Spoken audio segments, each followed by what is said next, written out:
Hello everyone, my name is AlzaboHD, and today we're going to be looking at God's chosen video game, Crusader Kings II.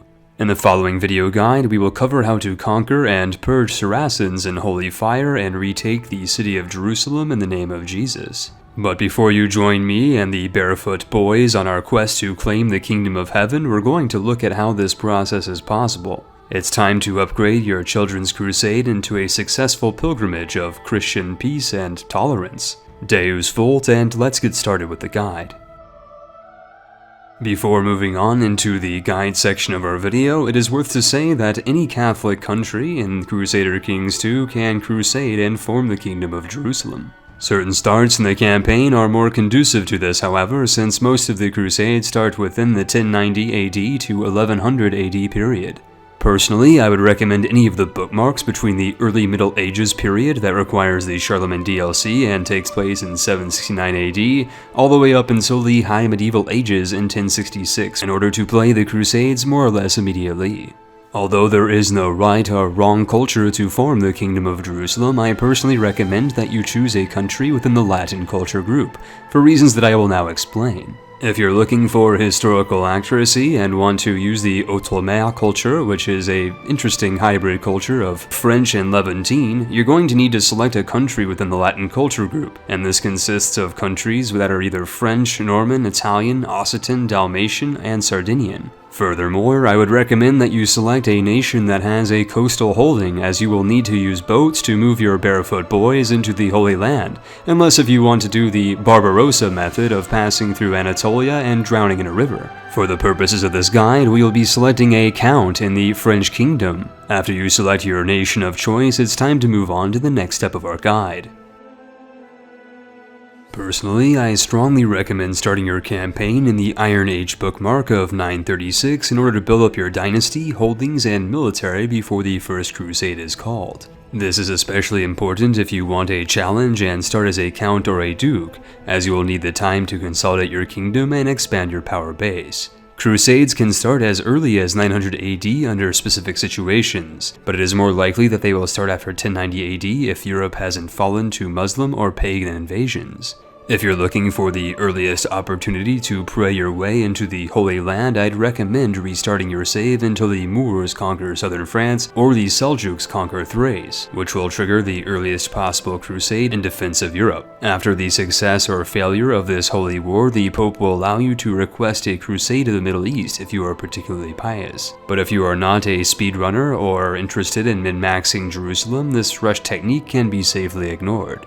While expanding your personal holdings in the interim period, you should be having as many children as possible to spread your dynasty. It is particularly useful to marry your first ruler to a lustful maiden to accomplish this, and you can further your chances even more by creating a nymphomaniac character or selecting the seduction ambition if you have the Way of Life DLC.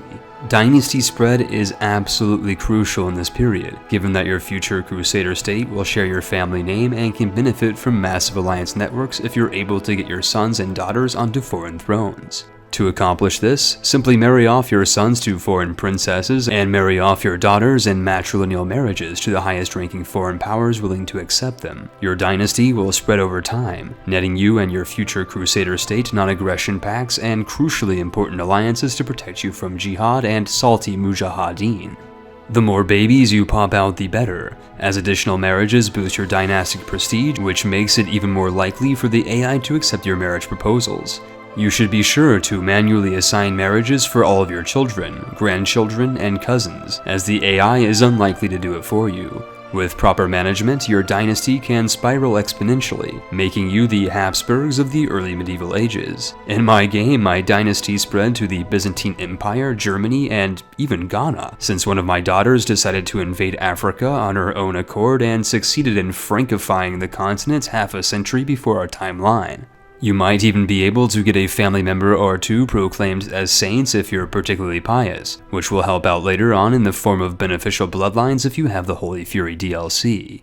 Once you are properly consolidated and have an economy capable of supporting an army of at least 15,000 soldiers, feel free to skip ahead at 5 times speed into the late 11th century. You should also be sure to have plenty of coastal counties in order to hire boats for your barefooted army. In the absence of Europe being invaded or any of the aforementioned early Crusade triggers, the Pope tends to call for the reclamation of the Holy Land soon after 1090 AD, with the meantime to happen averaging out to about 10 years after this period. Once the Pope calls for the First Crusade, prepare thyself, and let's move on to the next step of our guide.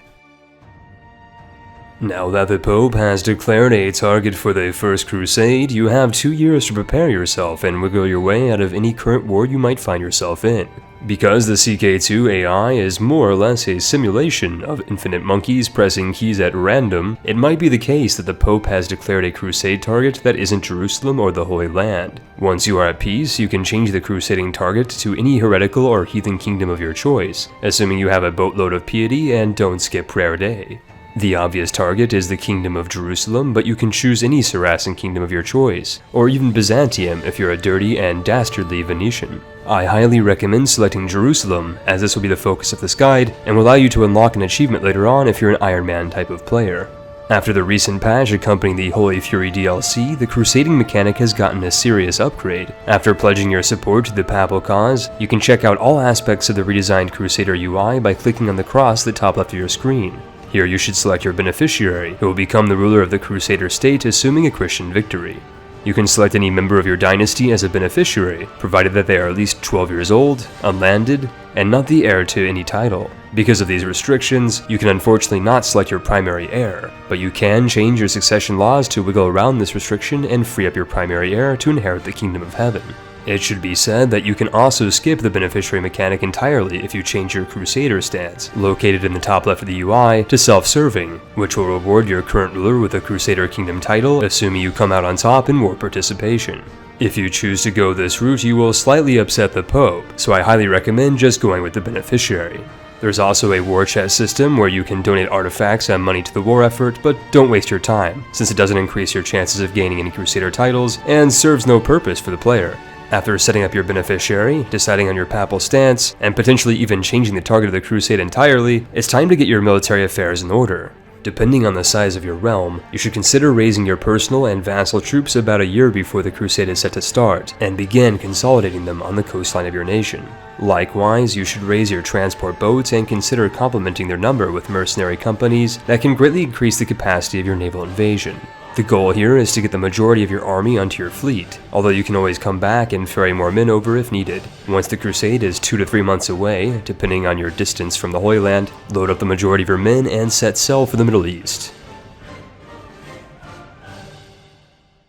The moment the Pope proclaims the official start for the Crusade of Jerusalem, you should unload the first detachment of Crusaders from your ships and onto the coastal provinces of the Levant. Given that the Call of Christ is more or less a first-come, first-served type of affair, you'll benefit from a notable head start compared to the other counts, dukes, and kings who have answered the Pope's call. The moment your leaders step foot on contested territory, they will receive the Crusader bonus, which increases their martial ability and their relations with others who possess the same trait.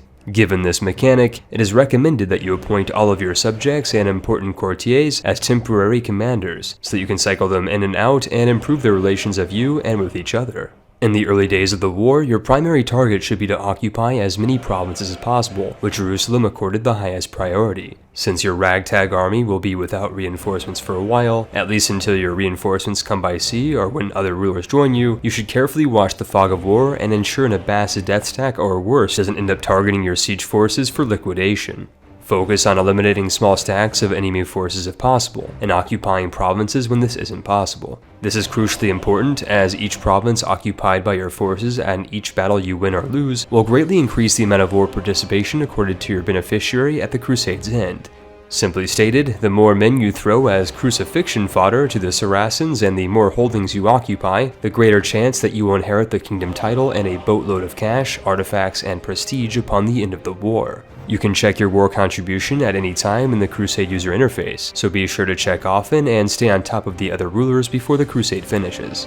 Depending on the start date that you chose for your campaign, the First Crusade will range from easy to mind-numbingly difficult. Earlier start dates are especially punishing.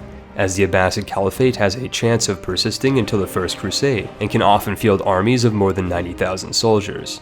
On the other hand, on starts such as the Iron or High Medieval Ages, the combined forces of Christianity should almost certainly turn the tide, and once the war score reaches 100%, the war concludes, with all occupied territory going to the New Kingdom, and your beneficiary receiving the Kingdom of Jerusalem if you followed this video's suggestions and contributed the most to the war. At this point, you can continue your campaign as your previous ruler, which is boring, or you can swap over to your beneficiary and attempt to survive as the Kingdom of Jerusalem by triggering an event and selecting the option "It should have been me" shortly after the conclusion of the First Crusade.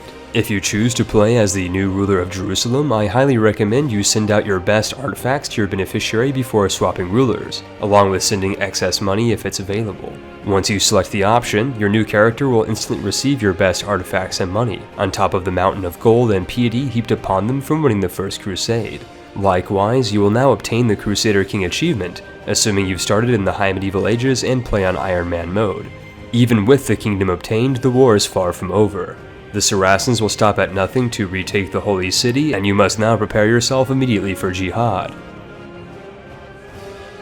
Now that you've reclaimed Jerusalem, you should pause the game and take account of your kingdom. Chances are your courtiers are trash, and your subjects belong to foreign cultures and occupy important holdings that you should revoke and take for yourself. Luckily for you, though, your victory in the First Crusade has all but ensured you a mountain of piety and prestige, which will allow you to search the lands for the best and most skilled advisors who will happily join and replace your current court. On top of this, if you own the Holy Fury DLC, your king and all subsequent children of your dynasty will possess the Crusader Lord bloodline, which increases all Christian characters' opinions of you by +5, and will greatly aid you in your quest for friends and alliances. And on the topic of alliances, this should be your first priority, as jihads and hundreds of thousands of Muslim mujahideen await you on the field of battle. I highly recommend you send out an alliance offer to your originally owned country, which will share your dynasty and accept, plus any and all dynastically controlled kingdoms and empires you've been able to obtain since starting your campaign. If your dynasty is weak and small, the outlook is grim, but if you set your focus to seduction and marry a strategically positioned princess for further alliance opportunities, you can sire hordes of children you can then use as a bargaining chip by betrothing them to foreign nobility and securing alliances directly. After handling your advisors, subjects, and foreign diplomacy, your next objective should be to vassalize one of the 2 Catholic orders that should appear within a year or 2 after the Crusade. A decision will become available for you to vassalize the Knights Templar or the Knights Hospitalier, and you should take it as soon as possible. These orders are highly beneficial, and will provide you an instant source of at least 4,000 highly trained men each that you can hire for a nominal piety fee every time you engage in war with other religions. They will also periodically request to build castles in your counties, which will exponentially increase their power and should be accepted without hesitation. You will need these holy orders and alliances at first in order to overcome the jihads, which we will now cover. Your surrounding neighbors will be less than thrilled about the Kafir kingdom on their doorstep, and you should expect to be invaded ruthlessly and mercilessly by the neighboring Islamic states every few years. I highly recommend in these early wars that you use a combination of your forces, holy orders, alliance partners, and the hiring of mercenaries, since winning a jihad only grants you moral authority for Catholicism and a token sum of ducats and piety. You should instead aim to negotiate a white peace as soon as possible, so that you can start carving up Saracen territory and weakening the power of the various caliphates. Between jihads, you should avoid using holy war casus belli, as this will pull in all Muslim neighbors and render wars long-lasting, expensive, and potentially disastrous. Instead, you should initially focus on fabricating claims, using county conquest CBs, or pressing the claims of your landed subjects. This type of conquest is far slower than holy war, unfortunately, but will result in longer-lasting truces that will shield you from jihads and ultimately prevent the entirety of the Muslim world from joining your wars as co-belligerents. With the basics of war out of the way, we should now focus on the question of demographics. If you choose to maintain your current culture, it is unlikely that it will ever spread, as culture conversion events often require adjacent provinces to be your culture before spreading outwards. It is for this reason, in addition to another powerful mechanic, that I highly recommend you convert to the Outremer culture, assuming you formed the Crusader state as a Latin-cultured ruler. Switching to the Outremer culture is possible by decision, and will instantly convert your capital to the correct culture, allowing it to spread organically throughout your kingdom and lowering the unrest of your assimilated provinces. On top of the unrest reduction this decision indirectly provides, the Outremer culture also provides one of arguably the best retinues in the entire game, the Badass Camel Combat Retinue. Go ahead and hire some crusaders on camels, and begin revoking your vassals who are not of Outremer culture or of Catholic religion. You can then engage in North Korea mode, which is the direct rule of your realm, as your holdings are relatively small and will not take much time to completely reorganize. Once the lands are in your hand, go ahead and redistribute them to correct culture and religion subjects, and move your capital to Jerusalem. With the Holy Orders vassalized, our subjects properly dealt with, and the borders of the kingdom slowly expanding, it's time to move on to the final section of our guide. In order to truly establish peace in the Holy Land, you will eventually have to befriend or destroy the Muslims that surround you, to prevent jihads from tearing apart your borders. Making friends with infidels is boring, and if the power of Christ flows through your veins, you should consider setting yourself the goal of forming the Empire of the Outremer. By requesting further crusades from the Pope for kingdom titles and engaging in holy wars for ducal level titles, you should set your sights on conquering the Near East region, corresponding to Mesopotamia, the Levant, and Arabia. By crossing out Islamic influence in these areas and blotting out infidel beliefs, you will gain access to a decision which allows you to form an empire of the Outremer. This automatically destroys all caliphate titles and merges all kingdoms into your empire's de jure borders, rendering it almost impossible for heresy and heathens to proclaim the former Ummah. Although understandably difficult to achieve, forming the overseas empire grants your dynasty the Lord of Outremer bloodline, on top of the bloodline you received from forming the Kingdom of Jerusalem. Achievement-minded players who campaign in Iron Man can also obtain the DEUS VULT achievement through this method, and if you expand even further by taking Rome, you can nab the Protector of the Holy Places achievement as well. From this point onwards, the future of the faithful is in your hands. You can unite Christendom by conquering Europe, Christianize Asia by invading Persia and India, or bless the rains down in Africa by bringing the gospel down south of the Sahara. For further tomfoolery, you can opt to convert your campaign to EU4, notwithstanding the fun or the challenge of forming Jerusalem as the Knights of Rhodes in 1444. Before ending the video, I'd like to take a quick moment to apologize for the lack of content uploaded this month. I have recently moved apartments and did not have internet access for more than 2 weeks, which was a serious bummer. Now that I have access to fiber optic internet, it will allow me to upload videos far faster, and I'm considering streaming on Twitch in the future. I'm currently working on another CK2 video that features matriarchal clans, something I hinted about in a previous CK2 video, and I hope to finish this video soon as the campaign was hilarious from start to end. For those of you interested in the EU4 content, I have something dropping soon, so stay tuned. We've reached the end of the video, and I'd like to thank everyone for watching. A special shout out goes to my patrons on Patreon that support the channel on a regular basis. What videos would you like to see in the future? Let me know in the comment box below. If you enjoyed the video, I would appreciate a like or a comment, as these will really help the channel grow. As always, thank you for watching, and I hope to see you on the next video.